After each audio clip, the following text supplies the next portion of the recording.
નમસ્કાર, કેમ છો મારી યુટ્યુબ ફેમિલી? હું છું ઝિંકલ. મિત્રો, અમદાવાદમાં ન્યૂ યર સેલિબ્રેશનની સાથે જ ફ્લાવર શોની આતુરતાપૂર્વક રાહ જોવાતી હોય છે અને 3 જાન્યુઆરીથી ફ્લાવર શોનો શુભારંભ પણ થઈ ગયો છે. આજે હું તમને લાવી છું અમદાવાદના ઇન્ટરનેશનલ ફ્લાવર શો 2025માં. આ વિડીયોમાં હું તમને જણાવીશ શું છે ટિકિટની પ્રાઇસ, કયો સમય અહીંયા આવવા માટે બેસ્ટ છે, કયું પ્રાઇમ ટાઈમ ગણાય છે, સાથે જ કઈ એવી વિશેષતા છે આ વખતે કે ફ્લાવર શો આ વખતે Guinness book of the world રેકોર્ડમાં પામશે સ્થાન. બધું જ આ વિડીયોમાં જણાવીશ, તો stay tune and keep watching. હવે જો લોકેશનની વાત કરવામાં આવી તો દર વર્ષે રિવરફ્રન્ટ ફ્લાવર ગાર્ડન ખાતે જ આ ફ્લાવર શોનું આયોજન થાય છે. લોકેશન મેં સ્ક્રીન પર લગાડી દીધી છે, જે તમે જોઈ લેજો. હવે ગાર્ડનની સામે જે મેદાન છે ત્યાં તમને પાર્કિંગ મળી જશે. 2 વ્હીલર અને 4 વ્હીલર બંને માટેનું પાર્કિંગ અહીંયા અવેલેબલ છે. ટિકિટ માટેના આ કાઉન્ટર્સ છે જ્યાંથી તમારે ટિકિટ લેવાની છે. જો તમે ઓનલાઈન ટિકિટ લઈને આવો તો તમારે લાંબી લાઇનમાં ઊભા રહેવું નહીં પડે. ટિકિટના ભાવમાં આ વખતે દર વર્ષની સરખામણીમાં થોડો વધારો કરવામાં આવ્યો છે. જો તમે વીકેન્ડમાં અહીંયા આવશો એટલે કે શનિવાર અથવા રવિવારે તો એન્ટ્રી ટિકિટ 100 રૂપિયા છે, પરંતુ સોમવારથી શુક્રવારની વચ્ચે ટિકિટનો ભાવ 70 રૂપિયા છે. આગામી 22 જાન્યુઆરી સુધી આ ફ્લાવર શો ચાલશે અને જો મુલાકાતીઓની સંખ્યા વધશે તો તારીખ લંબાવવામાં પણ આવી શકે છે. હવે વાત કરીએ સમયની. સવારે 9થી રાત્રે 10 વાગ્યા સુધી આ ફ્લાવર શો તમે અહીંયા નિહાળી શકશો, પરંતુ જો તમે પ્રાઇમ ટાઈમમાં આવવા માંગો છો તો તમે સવારે 8થી 9 અથવા તો પછી રાત્રે 10 થી 11ની વચ્ચે આ ફ્લાવર શો જોઈ શકો છો, જેની ટિકિટનો ભાવ છે 500 રૂપિયા. જ્યારે 12 વર્ષથી નાની ઉંમરના બાળકો માટે એન્ટ્રી ફ્રી છે. તો આપણી ટિકિટ આવી ગઈ છે. ટિકિટ અહીંયા ચેક કરાવી આપણે અંદર પ્રવેશ કરી લીધો છે. સામે જ છે રિવરફ્રન્ટ ઇવેન્ટ સેન્ટર, જ્યાંથી જમણી બાજુએ આપણે જવાનું છે. આ સમગ્ર ફ્લાવર શોને 6 ઝોનમાં વહેંચવામાં આવ્યું છે, જેમાં 50 પ્રજાતિના 10 લાખથી પણ વધુ ફૂલો અને 30થી પણ વધુ માટીની બેનમૂન કલાકૃતિઓ, શિલ્પો પ્રદર્શિત કરવામાં આવ્યા છે. અને જેવા તમે અંદર પ્રવેશ કરશો, અહીંયા જ જે બોર્ડ લગાવ્યા છે ત્યાં તમે આ સમગ્ર જુદા જુદા જે 6 ઝોન છે તે જોઈ શકશો, વાંચી શકશો કે કયા ઝોનમાં શું આવેલું છે. તેની થોડાક આગળ જશો તો આ ફ્લાવર શો કેટલા વર્ષથી યોજાય છે, દર વર્ષે શું વિશેષતા હતી, આ વર્ષે શું વિશેષતા છે, બધું જ તમે અહીંયા વાંચી શકો છો. 2013થી આ ફ્લાવર શોનું આયોજન સતત થઈ રહ્યું છે. આ વખતે 15 કરોડના ખર્ચે આ ફ્લાવર શો યોજાઈ રહ્યો છે અને ગયા વર્ષે લગભગ 20 લાખ લોકોએ આ ફ્લાવર શોની મુલાકાત લીધી હતી અને આ વખતે આ સંખ્યા વધશે તેવી શક્યતા સેવવામાં આવી રહી છે. તો આપણે અંદર આવી ગયા છે. ઘણું બધું વોક કરવાનું હતું અને આ છે ફ્લાવર શોનો ગેટ. 2 હાથીની મદદથી બનેલો આ વિશાળ એન્ટ્રી ગેટ ખૂબ જ શાનદાર લાગી રહ્યું છે, જેમાં 20,000 ફૂલો અને છોડનો ઉપયોગ કરવામાં આવ્યો છે. ખૂબ જ બારીકાઈથી આ સમગ્ર કામ કરવામાં આવ્યું છે. ઘણા બધા લોકોની આ મહેનત છે અને તેના કારણે જ આ ફ્લાવર શો આટલો સુંદર થઈ શકે છે. ગેટની બહાર એક તરફ અમદાવાદ ઇન્ટરનેશનલ ફ્લાવર શો 2025 તો બીજી બાજુ વિકસિત ભારત 2047 લખેલું તમે વાંચી શકો છો. મુખ્યમંત્રી ભૂપેન્દ્રભાઈ પટેલે આ ફ્લાવર શોની શરૂઆત કરાવી હતી અને અમદાવાદ મ્યુનિસિપલ કોર્પોરેશન દ્વારા આ સમગ્ર ફ્લાવર શોનું નિર્માણ કરવામાં આવે છે. આપણે ખૂબ નસીબદાર છીએ કે આપણે ઘર આંગણે આવા ઇન્ટરનેશનલ ફ્લાવર શોને જોઈ શકીએ છીએ. તો બસ હવે હું અંદર જઈ રહી છું. ચાલો તમે પણ મારી પાછળ. હું ખૂબ જ એક્સાઇટેડ છું કારણ કે બહાર આવી રીતનું ડેકોરેશન છે, આવી રીતે સજાવેલું છે, તો અંદર શું મને જોવા મળશે, અંદર કેવા પ્રકારની સજાવટ હશે તે જોવા માટે હું ખૂબ જ ઉત્સાહી છું.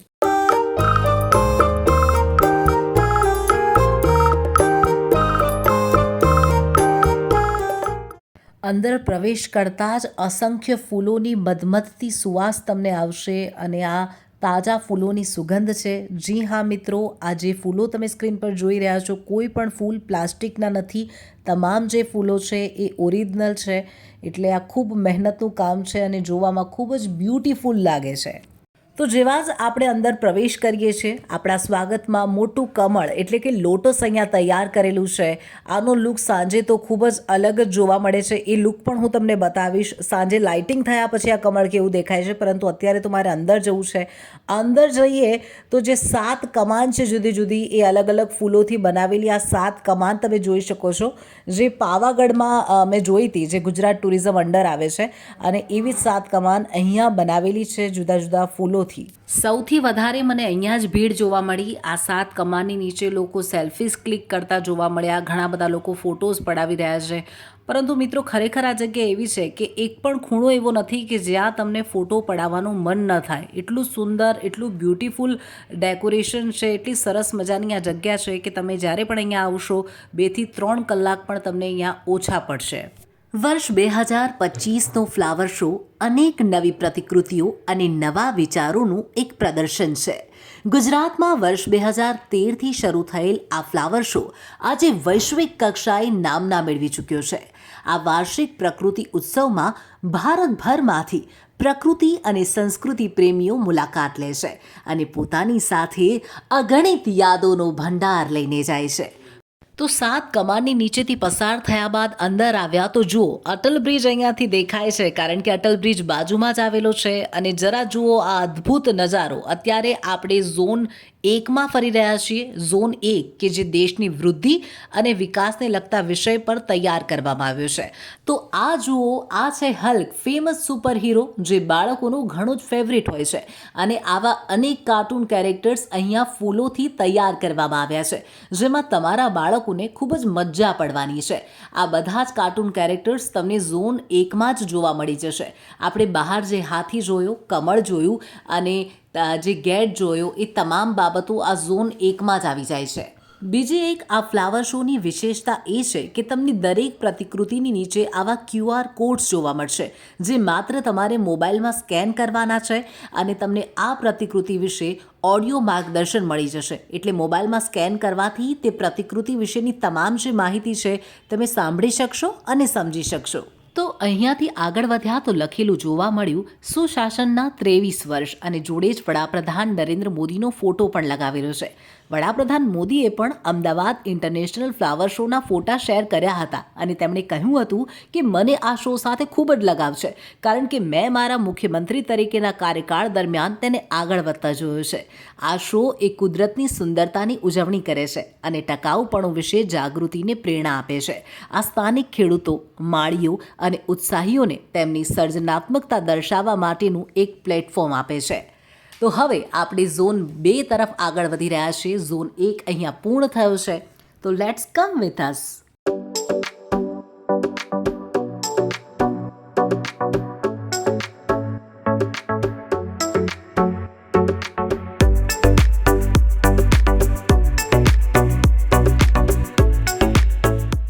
તો હવે આપણે ઝોન 2માં પ્રવેશ કરી ચૂક્યા છીએ, જેનો વિષય છે સર્વ વિભિન્ન પ્રદર્શન. અહીંયા જુદા જુદા પ્રાણીઓ આપણને જોવા મળશે. સૌથી પહેલાં તો અમને વાઘ જોવા મળ્યો. લગભગ 10 ફૂટ ઊંચો આ વાઘ છે અને જાણે કે આબેહૂબ વાઘ અહીંયા ઊભો હોય તેવું લાગે છે. જરા વિચાર કરો મિત્રો કે ઝીણા ઝીણા ફૂલોમાંથી આવો વાઘ કેવી રીતે બનાવ્યો હશે અને કેટલા દિવસની આ મહેનત હશે. અને એવી રીતે જ 15 ફૂટ લાંબા આખલા પણ અહીંયા બનાવવામાં આવ્યા છે. 2 બાખડતા આખલાઓ કે જે શેર બજારને રિપ્રેઝેન્ટ કરે છે. આ આખલાઓનો કલર લાલ રાખવામાં આવ્યો છે, તો તેની નીચે લાલ રંગના ફૂલો પણ તમે નોટિસ કરી શકશો.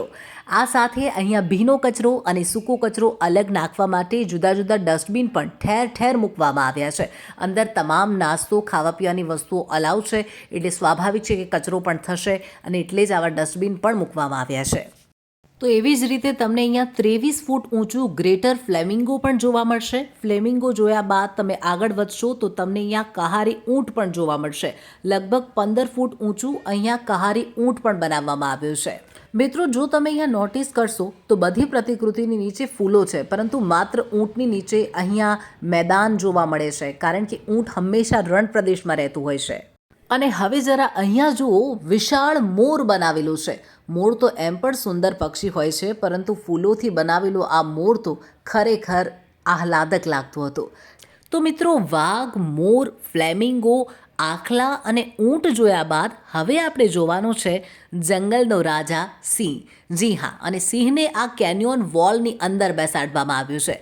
પરંતુ તે પહેલાં આ વોલ તો જુઓ, કેટલા બધા ફૂલોથી કેટલી સુંદર બનાવવામાં આવી છે.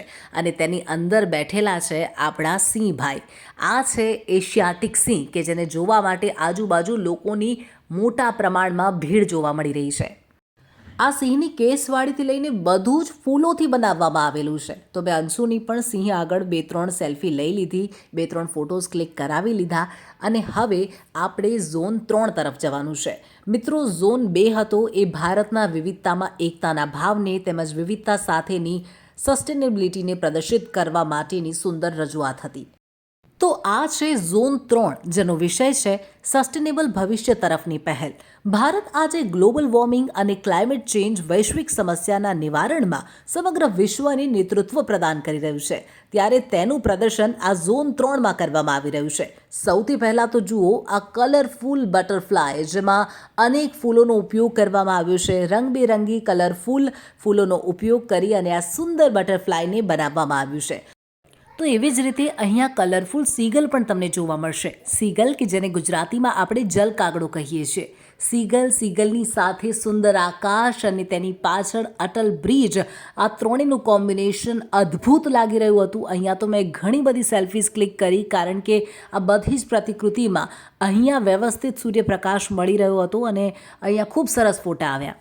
જેમ મેં તમને શરૂઆતમાં જ કહ્યું હતું તેમ કે અટલ બ્રિજની બાજુમાં જ આ ફ્લાવર શો આવેલો છે. એટલે જો તમે અહીં આવો છો તો તમે અટલ બ્રિજની મુલાકાત લેવા પણ જઈ શકો છો. તેની ટિકિટ અલગથી છે, પરંતુ જો તમે ઓનલાઈન બુક કરાવીને આવો છો તો બંનેની ટિકિટ સાથે પણ બુક કરી અને તમે આવી શકો છો. અટલ બ્રિજમાં સામાન્ય દિવસમાં પણ જુઓ આટલી ભીડ જોવા મળી રહી છે. સમગ્ર ઝોન 3ને ખૂબ જ કલરફુલ બનાવવામાં આવ્યું છે અને તેવી જ કલરફુલ અહીંયા મરમેડ મૂકવામાં આવી છે. મરમેડ એટલે કે જલપરી, અને આ જલપરી બનાવવા માટે જુદા જુદા વિભિન્ન પ્રકારના ફૂલોનો ઉપયોગ કરવામાં આવ્યો છે. હું તો ફૂલોની ઘણી બધી પ્રજાતિ જાણતી નથી, પરંતુ જો તમે આ વિડીયોમાં જોઈને ફૂલોને ઓળખી શકતા હો તો મને કમેન્ટમાં જરૂરથી જણાવજો. ઘણા બધા ફૂલોનો અહીંયા ઉપયોગ કરવામાં આવ્યો છે અને મરમેડ આગળ પણ ઘણા બધા લોકો ફોટોઝ ક્લિક કરાવતા હતા. આ ફ્લાવર શોમાં ઘણું બધું ચાલવાનું છે. જો ચાલતા ચાલતા તમે થાકી જાઓ તો આવી ઇલેક્ટ્રિક ગાડીઓ પણ અહીંયા દોડે છે, જેમાં બેસીને પણ આ સમગ્ર ફ્લાવર શો તમે જોઈ શકો છો અને સમગ્ર ફ્લાવર શોની વિઝિટ તમે આ ગાડીમાં બેસીને પણ કરી શકો છો. ઠેર ઠેર તમને આવા બોર્ડ પણ જોવા મળશે, જેનાથી તમને ખ્યાલ આવશે કે હાલ તમે કયા ઝોનમાં ફરી રહ્યા છો. તો મિત્રો, હવે આપણે આવી ગયા છીએ ઝોન 4માં, જેનો વિષય છે સંસ્કૃતિ અને વારસો. ભારતની સમૃદ્ધ સંસ્કૃતિ અને ઐતિહાસિક વારસાનું સુંદર પ્રદર્શન તેમજ તેમાં ભારતના યોગદાનની વિશિષ્ટ ઝાંખીઓ તમને આ ઝોનમાં જોવા મળશે.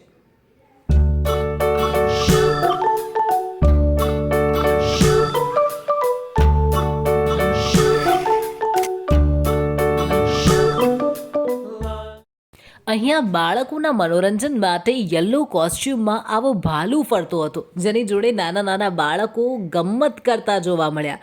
ભાલુ પણ બાળકો સાથે મજા કરી રહ્યો છે. ઝોન 4માં સૌથી પહેલાં તમને બૃહદેશ્વર મંદિરની પ્રતિકૃતિ જોવા મળશે. યુનેસ્કો વર્લ્ડ હેરિટેજ સાઇટમાં બૃહદેશ્વર મંદિરનો સમાવેશ થાય છે અને આ પ્રતિકૃતિ લગભગ 30 ફૂટ ઊંચી બનાવવામાં આવી છે. હવે જો ઓરિજિનલ મંદિરની વાત કરવામાં આવે તો ઓરિજિનલ મંદિર તામિલનાડુમાં છે અને તે લગભગ 217 ફૂટ જેટલું ઊંચું છે અને આ મંદિરનો સમાવેશ યુનેસ્કો વર્લ્ડ હેરિટેજ સાઇટ તરીકે થાય છે. અને જેમ મેં તમને જણાવ્યું કે ઝોન 4માં આપણી સંસ્કૃતિ અને આપણો વારસો જે છે તેવી પ્રતિકૃતિ બનાવવામાં આવી છે. અહીંયા તમને નંદી મહારાજની પણ મોટી પ્રતિકૃતિ જોવા મળશે. પીળા કલરના ફૂલોમાંથી આ નંદી બનાવવામાં આવ્યા છે અને આ સાથે તમને માન સ્તંભ પણ જોવા મળશે. જ્યારે વાત ગુજરાતની હોય તો ગરબા વગર અધૂરા ગણાય છે અને હવે તો ગરબાને યુનેસ્કોમાં પણ સ્થાન મળી ગયું છે. વિશ્વની સાંસ્કૃતિક ધરોહર તરીકે ઓળખાય છે ગરબા, અને યુનેસ્કો દ્વારા ગુજરાતના ગરબાને ઇન્ટેલિજિબલ કલ્ચર હેરિટેજ જાહેર કરવામાં આવ્યું છે. ત્યારે કેટલીક યુવતીઓ ગરબા ગાતી હોય તેવી પ્રતિકૃતિ પણ તમને અહીંયા જોવા મળશે, કારણ કે આપણી સંસ્કૃતિ છે અને આપણો વારસો છે. તો રંગબેરંગી ચણિયાચોળી પહેરી અને કેટલીક યુવતીઓ હાથમાં દાંડિયા લઈ અને ગરબા રમતી તમે જોઈ શકો છો. હવે ઝોન 5ની વાત કરવામાં આવે તો તેનો વિષય છે ફ્લાવર વેલી, જે ભારતની પ્રાકૃતિક સુંદરતાને પ્રદર્શન કરતો ઝોન છે. હોર્નબિલ અને ફ્લાવર વેલી આના વિશિષ્ટ આકર્ષણ છે. તો હવે હું તમને એક મહત્વની વસ્તુ બતાવવા જઈ રહી છું કે જેના કારણે આપણા આ ફ્લાવર શોને આ વખતે Guinness book of the world રેકોર્ડમાં સ્થાન મળ્યું છે. આ છે સ્ટીલ સ્ટ્રક્ચરમાં તૈયાર કરાયેલું બુકે, કે જેમાં વિવિધ પ્રકારના ફૂલ જેવા કે ગુલાબ, યુટોનિયા, ગલગોટા સહિતના 23 પ્રકારના ફૂલો મૂકવામાં આવ્યા છે. આ બુકેની ઊંચાઈ લગભગ 34 ફૂટ છે, જેને આ વખતે ગિનીસ બુકમાં સ્થાન મળ્યું છે. ફેબ્રુઆરી 2024માં યુએઈમાં 23 ફૂટનો બુકે તૈયાર કરાયો હતો અને આ રેકોર્ડને તોડવા માટે જ આપણે આ વખતે આ બુકે તૈયાર કર્યું છે. 34 ફૂટના આ બુકેને અમદાવાદ મ્યુનિસિપલ કોર્પોરેશન દ્વારા તૈયાર કરવામાં આવ્યું છે. જો કે ગયા વર્ષે પણ 400 મીટર લાંબી દિવાલ માટે ગિનિસ વર્લ્ડ રેકોર્ડમાં ફ્લાવર શોની નોંધણી થઈ હતી. તો હવે વાત કરીએ છેલ્લા ઝોન વિશે, એટલે કે 6 નંબરના ઝોન વિશે, જેનો વિષય છે ભવિષ્યનો માર્ગ. ભારત આજે વિશ્વગુરુ બનવા તરફ અગ્રેસર છે, ત્યારે જન જનની આકાંક્ષાઓની પુષ્પ પ્રદર્શન માટે તેમજ વિશ્વનું નેતૃત્વ કરવા માટે ભારત તૈયાર છે, એવી આશાઓ જગાવતું પ્રદર્શન. ઓલિમ્પિક 2036ની યોજનાઓને લગતું પ્રદર્શન પણ તમે અહીંયા જોઈ શકો છો. ત્યારબાદ વસુધૈવ કુટુંબકમ, ધ યુનિટી ગ્લોસમ અને ગાંધીજીના 3 વાંદરાની પણ પ્રતિકૃતિ અહીંયા બનાવવામાં આવી છે. ગાંધીજીના 3 વાંદરા જે કહે છે ખરાબ સાંભળવું નહીં, ખરાબ બોલવું નહીં અને ખરાબ જોવું નહીં. અને આ સાથે ઓલિમ્પિક 2036ની યજમાની ભારત કરી રહ્યું છે તેની પણ પ્રતિકૃતિ તમે અહીંયા જોઈ શકો છો. તો સરકાર દ્વારા હાલમાં ચાલતું મિશન એક પેડ માં કે નામ પણ અહીંયા તમને જોવા મળશે. આ સાથે વડાપ્રધાન નરેન્દ્ર મોદી દર મહિનાના છેલ્લા રવિવારે મન કી બાત કરે છે અને તેના રિગાર્ડિંગ જ એક પ્રદર્શન અહીંયા જોવા મળશે તમને, કે જેમાં જૂનામાં જૂના તમામ રેડિયો અહીંયા મૂકવામાં આવ્યા છે. જે મોટા લોકો હશે, મોટી વયના હશે, તે કદાચ આ રેડિયોને ઓળખતા હશે. જે નાના બાળકો છે, જે અત્યારનું યંગ જનરેશન છે, તેમણે કદાચ આવા રેડિયો ક્યારે જોયા પણ નહીં હોય, પરંતુ આ પ્રદર્શનમાં તે તમામ પ્રકારના રેડિયો અહીંયા જોઈ શકશે. હવે આ ફ્લાવર શોમાં આટલા બધા કલરફુલ અને મધમત્તા ફૂલો જોઈને ઘણા બધા લોકોને એવી ઈચ્છા થઈ હશે કે તે પણ ઘરે આવું કોઈ છોડ વાવે. તો ચિંતા કરવાની જરૂર નથી, કારણ કે અહીંયા નર્સરી પણ આવેલી છે કે જ્યાંથી તમે ફૂલ છોડની ખરીદી કરી શકો છો. તેની સાથે તમને કુંડા પણ મળશે અને આ પ્રકારે ઘાસ કાપવાના મશીનો અને જે પણ ફૂલ છોડને લગતા જે પણ મશીનો છે તે તમને અહીંયા મળી જશે. અને ખાતર સહિતની તમામ સામગ્રીની ખરીદી પણ તમે અહીંયાથી કરી શકો છો. એ સિવાય અનેક પ્લાસ્ટિકની વસ્તુઓ અને રોજિંદા જીવનમાં ઉપયોગી પડે તેવી વસ્તુઓની ખરીદી પણ તમે અહીંયાથી કરી શકો છો. હવે આ આખા ફ્લાવર શોમાં ફરી અને તમે ખૂબ જ થાકી જાઓ અને તમને કકડીને ભૂખ લાગે તો અહીંયા ફૂડ ઝોન પણ આવેલું છે. ચાલો હવે ફૂડ ઝોનમાં જઈએ અને તમને બતાવું કે ફૂડ ઝોનમાં શું મળે છે. અહીં ફૂડ ઝોનમાં તમને ખીચું, હાંડવો, ઢોકળા, મકાઈ, કુલ્ફી અને આઈસ્ક્રીમ તમામ વસ્તુ મળશે. તો નાસ્તાથી લઈ અને તમને આઈસ્ક્રીમ સુધી આ ફૂડ ઝોનમાં તમામ ખાવા પીવાની વસ્તુઓ મળી રહેશે, એટલે ચિંતા કરવાની બિલકુલ જરૂર નથી. હવે અત્યારે તો અમે અટલ બ્રિજની ટિકિટ નથી લીધી, પરંતુ હું તમને બતાવું કે ફ્લાવર શોની ટિકિટ લઈને પણ તમે અટલ બ્રિજને કેટલો નજીકથી જોઈ શકો છો. તો ચાલો મારી પાછળ. અહીંયાથી જ્યારે તમે જશો તો અટલ બ્રિજ ખૂબ જ નજીક તમને જોવા મળશે. તો તમે જ્યારે અહીંયા પહોંચશો ફ્લાવર શોની ટિકિટમાં તમે અહીંયા પહોંચી શકશો અને અટલ બ્રિજની બહાર ઊભા રહીને તમે સેલ્ફી લઈ શકો છો. અટલ બ્રિજ હું તમને કોઈ અલગ વિડીયોમાં બતાવીશ, પરંતુ અત્યારે તો આપણે જઈ રહ્યા છીએ બહારની તરફ. હવે સાંજનો સમય થઈ ગયો છે, કેટલીક લાઇટો પણ શરૂ થઈ ગઈ છે અને સાંજની આ લાઇટોમાં આ ફ્લાવર શો ખૂબ જ અદ્ભુત લાગે છે. કેટલાક લોકો એટલે જ અહીંયા સાંજના સમયે આવવાનું પસંદ કરે છે. તો હું તમને હવે સાંજનો નજારો પણ બતાવીશ. આ સાથે આ સમગ્ર આખો જે ફ્લાવર શો છે એ મેં તમને બતાવી દીધો છે. જુદા જુદા 6 ઝોનમાં આ ફ્લાવર શોને વહેંચવામાં આવ્યો છે. દરેક પ્રતિકૃતિને આપણે જોઈ અને બારીકાઈથી સમજી. સાથે આપણે ફૂડ ઝોન જોયું, નર્સરી પણ મેં તમને બતાવી કે જ્યાંથી તમે ફૂલ છોડની ખરીદી પણ કરી શકો છો. આ સાથે પ્લાસ્ટિકની ચીજ વસ્તુઓ અહીંયા મળે છે, તેવી કોઈ ખરીદી કરવા માંગતા હો તો તમે અહીંયા કરી શકો છો. તો વળી આ વિડીયોમાં આપણે જાણ્યું કે શા માટે આ વખતના ફ્લાવર શોને Guinness book of the world રેકોર્ડમાં સ્થાન મળ્યું છે. અહીંયા વિશાળ બુકે તૈયાર કરવામાં આવ્યું છે, જેણે તમામ રેકોર્ડ્સ તોડી નાખ્યા છે અને તેના કારણે જ Guinness book of the world રેકોર્ડમાં આ ફ્લાવર શોને સ્થાન મળ્યું છે, જે આપણે તમામ લોકો માટે ખૂબ જ ગર્વની બાબત છે.